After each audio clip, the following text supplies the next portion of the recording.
Sometimes children have special needs, and I don't mean they're necessarily learning disabled, but some kids are more hyper and more high-strung. I had a variety in my family. Like my children, my firstborn was a very in-the-box, straight A, just very good, very quiet student. Just his whole thing was just all about learning, and he just was just, it was just easy. Before he even went to kindergarten, he knew everything on the kindergarten list.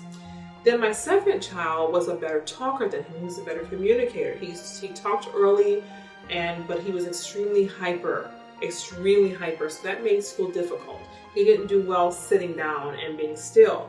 And so he ended up kind of being labeled as being naughty, and he was sometimes.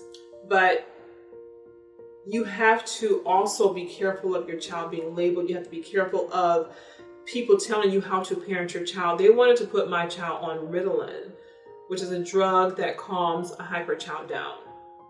I am 100% against children taking drugs to alter their behavior.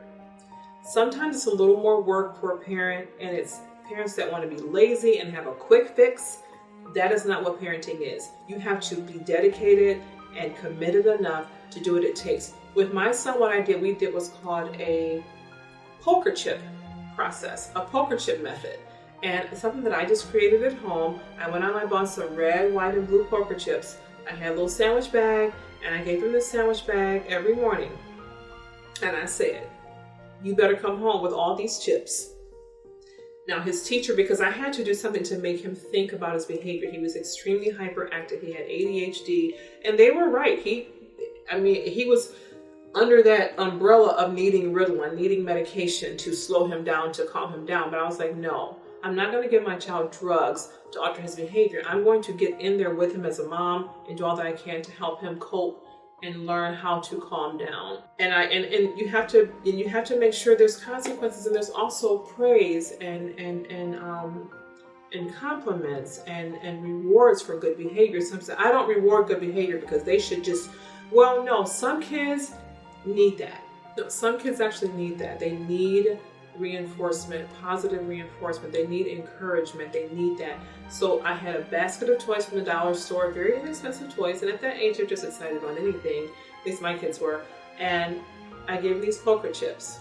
So it made him conscientious because his teacher and I had a meeting, and I said, when he's not listening to you, when he's not paying attention, not following instructions, if he's out of his seat and not on task, you just go to him and say, Javier, I'm taking a poker chip. And it would freak him out. Immediately he was like, okay.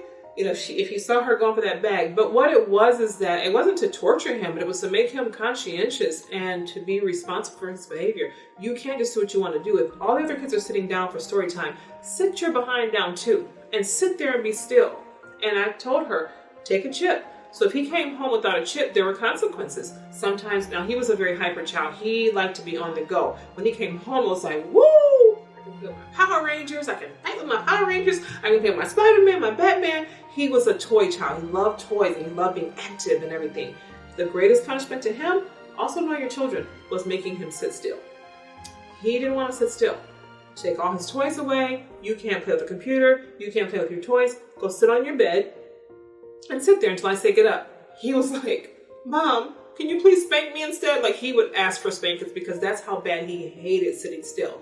But you have to learn your child what works for them. But that was what we did with him. I was always at the school. I was always volunteering in his class. I was always a part of things because he needed that.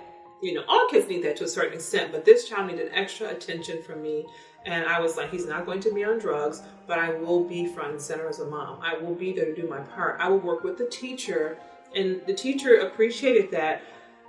They came to his graduation. His kindergarten teachers came to his graduation, the graduation party, because they appreciate and they come to love a child whose parent cares.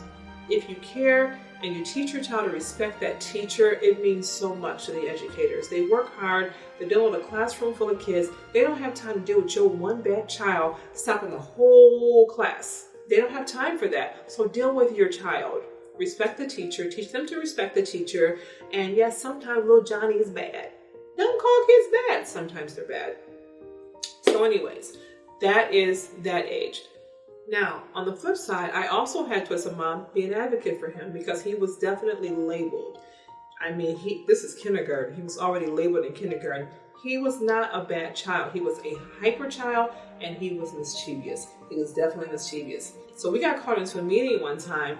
Me, my husband, both kindergarten teachers, the school psychiatrist, the school psychologist, the school social worker. I'm just like, oh, this is my second child, and I have been a great parent, and we are in a meeting with all these people.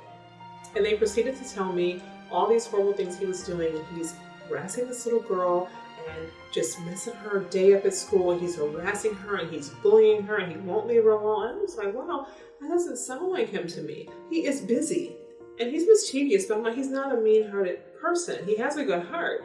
And so I'm just sitting there listening. His dad is listening, and we're both just kind of sitting there like, wow.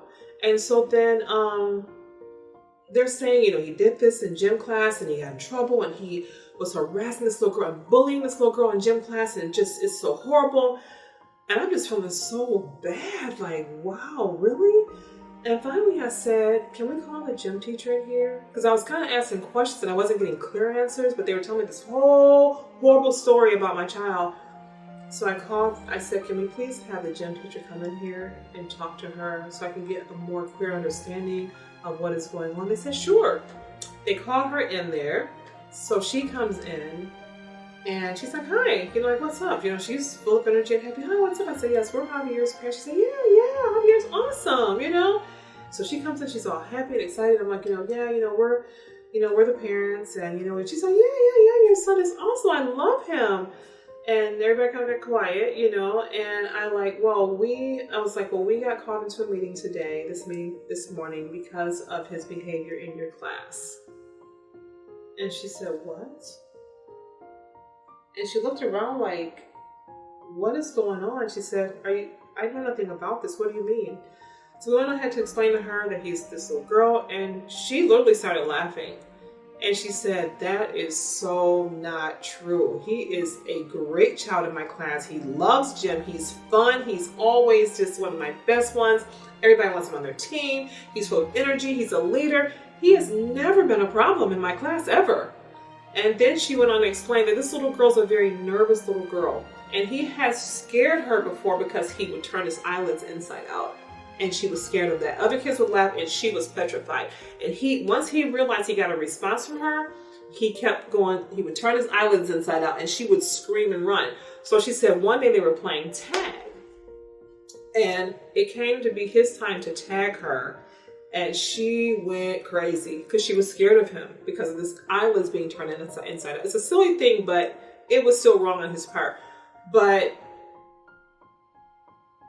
I then turned to the teachers and everyone that called us in this meeting, and I said, so where did this story come from that he was bullying her and being abusive and all these things that you got? And they said, well, the kids were all saying, so the kids went to the teacher and told this story that wasn't the true story. But I will say on the flip side of that, I didn't get upset. I understood it was a misunderstanding. He's kind of created a name for himself because he is mischievous and he is busy. When we got home that night, I did talk to him. And I had to appeal to his heart because I had heard some things about the little girl, what she's going through in her home, and she had a rough situation that she was living in. And I said to him, you need to be her friend. I said, she has a sad life and she's been abused and she looked really rough. Her clothes weren't clean and I am a softie for those kind of kids. I love just loving on the underdog. So I had to appeal to him and I said, you don't ever tease and make fun of someone that is having a hard time, that's nervous, that's scared. And I had to just talk to him and his eyes were big and I was just kind of explaining to him, I said, you need to make sure nobody hurts her. And you need to make sure you're her friend. And from that day on, he changed and he started being one of her best friends. It took a while for her to trust him, but never another problem. So it's important, again, what we do with our children, what we teach them. I could have been like, they lied on him. It wasn't even his fault. And these teachers wasted my time. No. Instead, I took that moment for it to be a teaching moment to my son. because even though the story was exaggerated, he still had some fault there. So be careful with that. There's another time where in the fourth grade, this same child, I noticed that he was being labeled. They had passed the word on. He's a handful. He's busy. He's this, he's that. And as a mother, I sensed this particular teacher was labeling him. And he was sharing things with me. And I went to school and I told her, and I shocked her, and I said, I will be sitting in your class today with my son. I'll be sitting with him. And the average child would be like, oh God, my mom's in here. I walked in, he was like, hi mom, because he knew I loved him.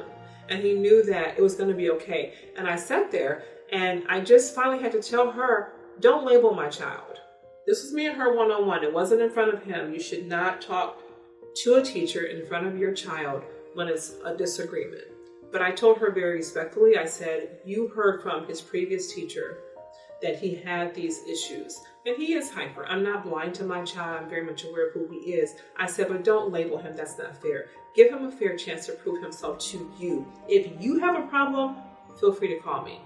I don't advocate my child be misbehaving or being disrespectful. One thing everybody said, and that is the whole point of this video, is that he was respectful. Always respectful. Even in that meeting we had in kindergarten, he's very respectful. He says yes ma'am and no ma'am. He's very respectful. In this fourth grade, he's very respectful.